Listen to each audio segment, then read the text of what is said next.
मेरा मंतव्य तो पवित्र था ना कृष्ण। कृष्ण की छवि की रक्षा, सांप की सहायता। राधे, मैं इतना कह सकता हूं कि राधा अपने मंतव्य में इस बार सफल हुई है, ऐसा मुझे नहीं लगता। मुझे नहीं लगता राधा सांप की सहायता कर पाई है। ऐसा क्यों कह रहे हो कृष्ण? तुम विश्राम करो, तुम्हें आवश्यकता है।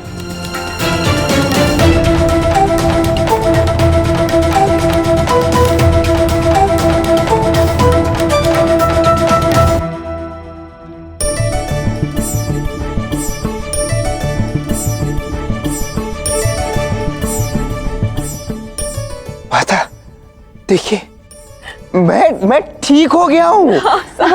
महादेव और राधा की कृपा से तुम ठीक हो गए पुत्र।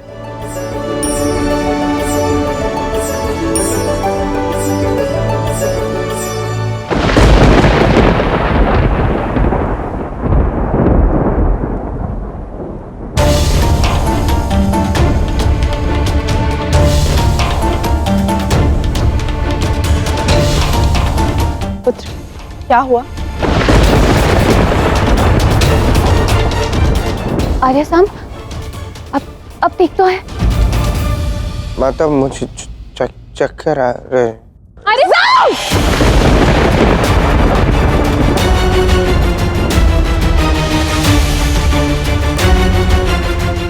माता, प्रतीत होता है कि आर्य सांप का शरीर थक गया है, अभी अभी इतने पीड़ा से उभरे हैं।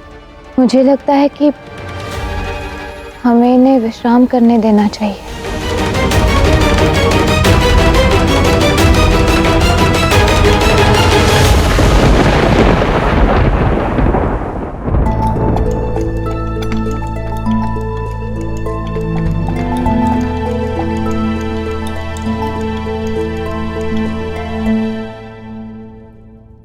राधा, मैंने तुम्हें विश्राम करने के लिए कहा था। राधा को यहाँ आने के लिए मैंने विनती की है कान्हा। क्यों? वो हुआ क्या है था? कान्हा, अब तुम्हें तो सब कुछ ज्ञात ही है। तुमसे भला क्या छुपा है? वास्तव में सत्य यह है कि इस समय द्वारका में बहुत सी ऐसी घटनाएं घट रही हैं जो बहुत अनुचित है। अब इसी बात को ले लो, तुमने सांप के कक्ष के बाहर इतना शक्तिशाली पहरा क्यों लगवाया, मुझे समझ ही नहीं आया। जान के आप क्या करोगे था? बस इतना बता दूं कि जिस कारणवश ये किया था वो विफल हो चुका है। दाऊ, आप गोल गोल बात को मत घुमाइए। जो आप कहने आए थे वही कहिए। कान्हा, मैं चाहता हूं कि एक दिन के लिए तुम मुझे द्वारका का द्वारकाधीश बना दो।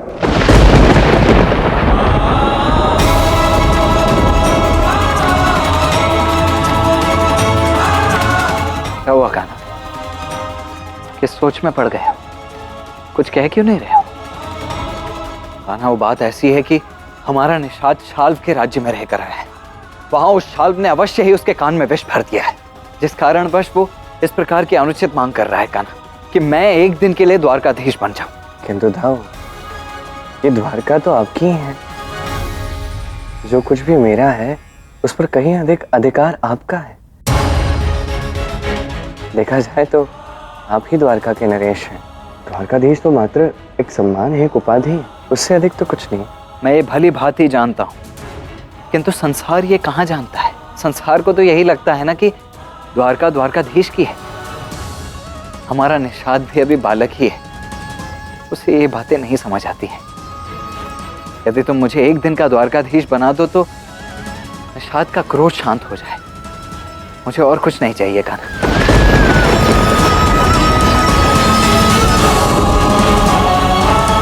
क्या हुआ कान्हा, तुम किस सोच में पड़ गए? कुछ कह क्यों नहीं रहे? दाऊ, कृष्ण आहत हो गया है क्योंकि आप इतनी छोटी बात की मांग जो करने आए हैं उससे।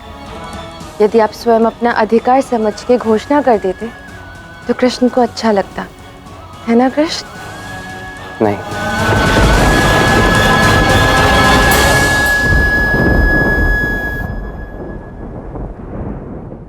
एक दिवस के लिए क्या, मैं एक क्षण के लिए भी दाऊ को द्वारकाधीश नहीं बना सकता।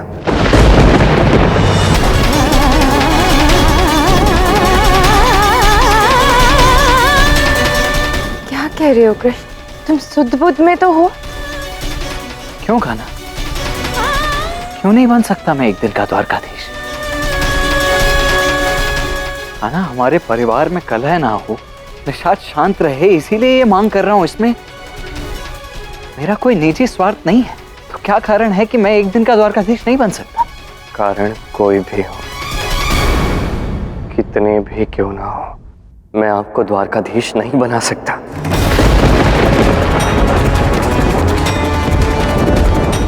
कृष्ण, तुम दाऊ से इस प्रकार की बात कैसे कह सकते हो? क्या तुम्हें अपने दाऊ पर विश्वास नहीं है कान्हा? यदि तुम्हारे मन में कोई भय है तो मुझे बताओ कान्हा, मैं क्यों ऐसी आहत करने वाली बात कह रहे हो?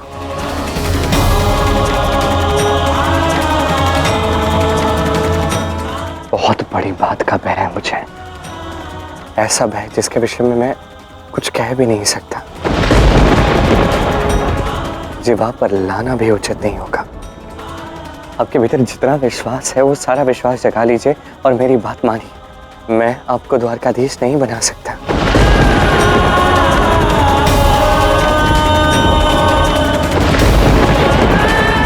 कारण तो तुम्हें बताना होगा कान्हा।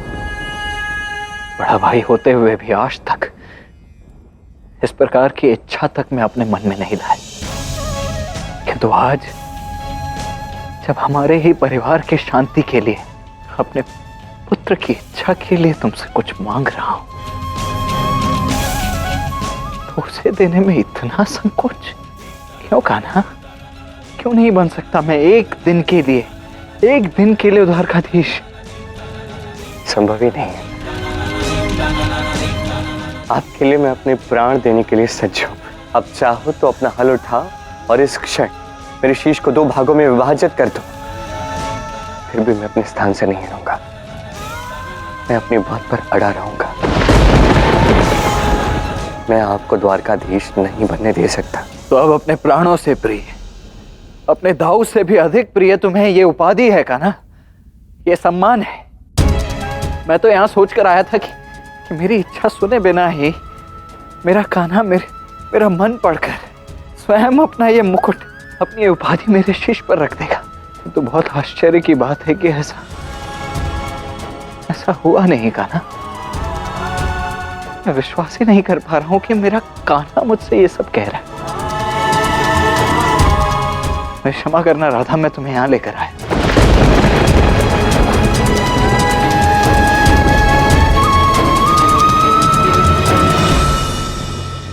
कृष्ण, क्यों किया तुमने ऐसा? कृष्ण, उत्तर दो, ऐसा क्यों किया तुमने? द्वारकाधीश होने का एक बहुत बड़ा मूल्य चुकाना पड़ता है राधा, एक अत्यंत भयानक मूल्य, और मैं दाऊ को वो मूल्य चुकाने नहीं दे सकता। वो मेरा कर्मफल है, मैं ही सहूंगा। कृष्ण, ये क्या कह रहे हो तुम? अब कुछ ऐसा होने वाला है राधा, एक ऐसा समय आने वाला है जहाँ अत्यंत भयानक घटनाएं होंगी और हमारे नियंत्रण से परे होंगे। दाऊ को अंतिम क्षण तक खड़े रहना है और लड़ना है। दाऊ को द्वारकाधीश ना बनने देकर मैंने दाऊ की सहायता की है राधा। न तुम्हें, न दाऊ को, न द्वारका को, न संसार को ज्ञात है कि अब क्या प्रारंभ होने वाला है। क्या आरंभ होने वाला है?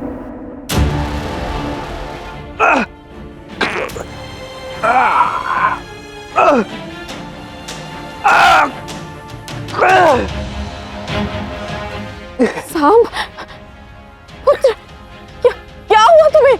तुम ठीक थे, अचानक से क्या हो गया?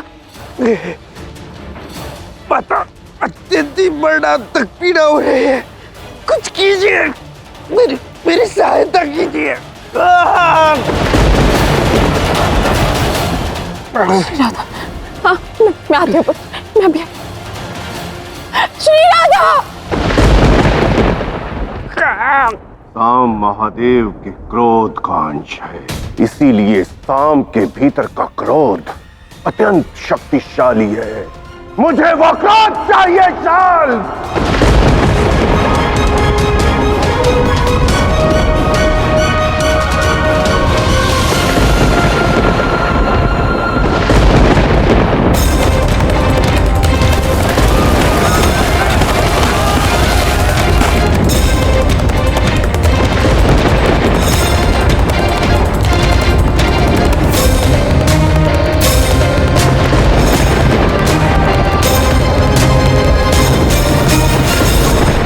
कृष्ण, ये प्रकृति अचानक इतनी क्रोधित क्यों हो गई?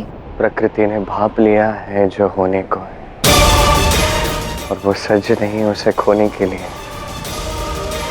जो वो खोने को है। किसे खो देगी प्रकृति? तुम क्या कह रहे हो कृष्ण?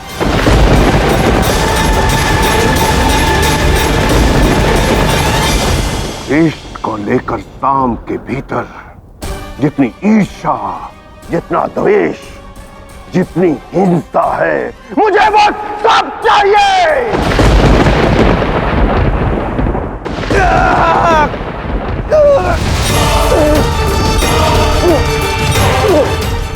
अब इस पृथ्वी पर कोई एक ही रह सकता है, कृष्ण या फिर साम।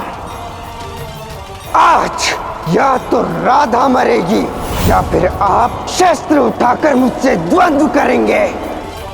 मेरे प्राण भले ही संकट में क्यों ना हो, परंतु कृष्ण कुछ नहीं करेंगे। पर अच्युता के लिए राधा को सुदर्शन चक्र दे देंगे। आज कृष्ण के साथ सारी द्वारिका डूबेगी। अंत होगा कृष्ण के अस्तित्व का। राधा और कृष्ण अलग होंगे अनंत काल के लिए, काल के लिए।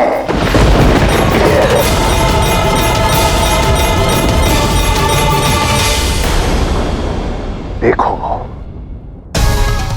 मेरी योजना कारगर है। साम के उदर से कृष्ण द्वेष का शस्त्र बाहर निकल रहा है।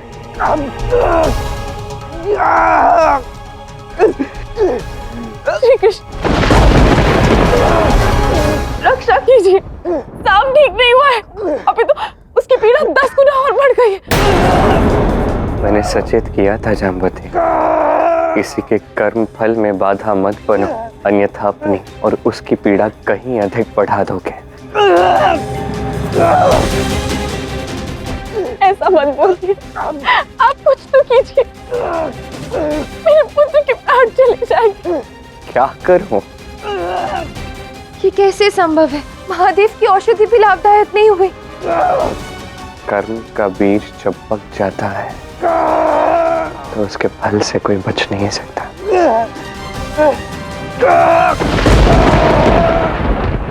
क्या होगा कृष्ण? मेरा मन विचलित हो रहा है।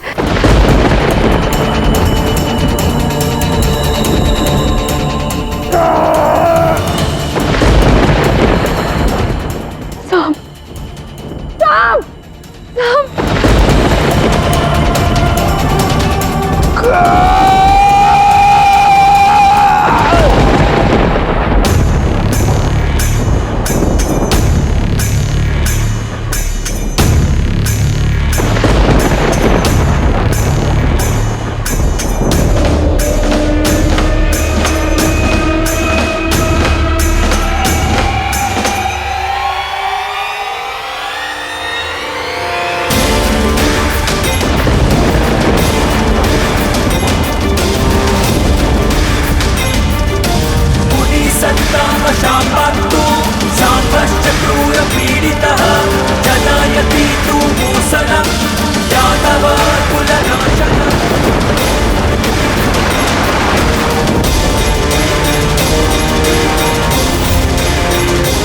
ये तो मुसल रूप में आया है।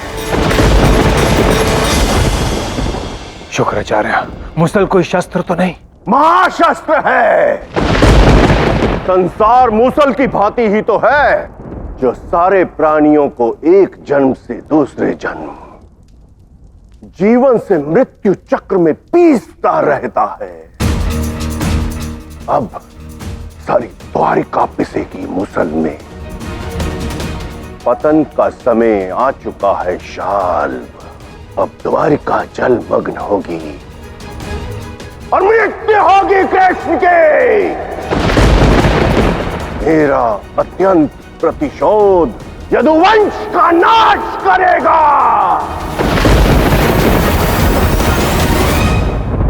तुम जानना चाहती हो राधा क्या प्रारंभ होने वाला है? तुम्हें श्राप देती हूँ कृष्ण। जिस तरह तुमने मेरे पूरे कुल को आपस में लड़वाकर नष्ट कर दिया, ठीक उसी तरह सारा यदुवंश आपस में लड़कर समाप्त हो जाएगा। गांधारी का श्राप अंत आरंभ हो चुका है।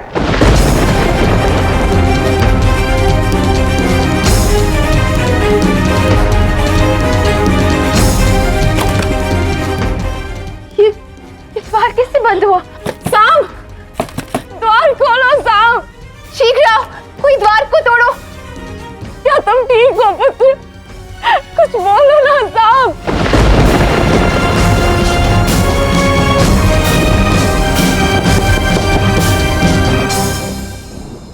राधा, जामवती, द्वार से दूर हट जाओ।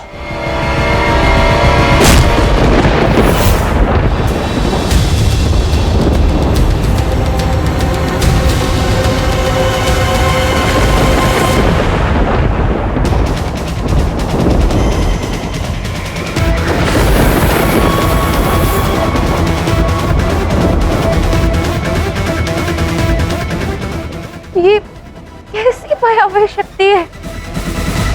ऐसी शक्ति मैंने भी पूर्व में कभी नहीं देखी। साम, साम, पुत्र, तुम ठीक तो हो?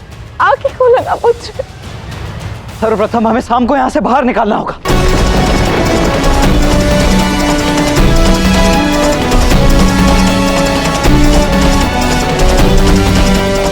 देखो शाल, देखो उस मूसल की शक्ति को देखो।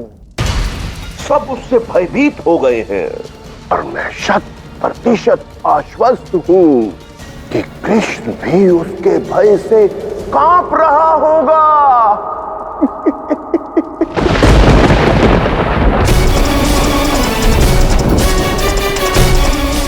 तो राधा वो महाभयानक शक्ति थी कैसे?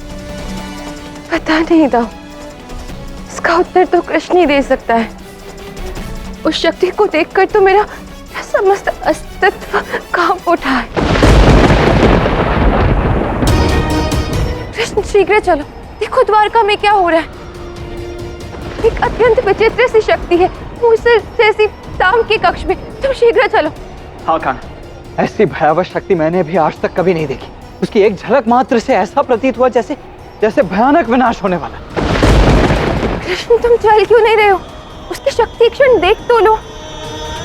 कान्हा, एकमात्र तुम ही हो जो बता सकते हो कि वो शक्ति क्या है। मैं जानता हूं ये क्या शक्ति है। ये वो शक्ति है जो प्रलय का आरंभ करती है, युगों को नष्ट कर सकती है ये शक्ति। सांप के शरीर से जो मुसल उत्पन्न हुआ है, उसकी शक्ति इतनी भयानक होगी कि उसके एक प्रहार से समस्त द्वारिका चूर चूर हो जाएगी। आज से आगे का समय द्वारिका के अंत का समय कहलाएगा, मुसल पर्व कहलाएगा।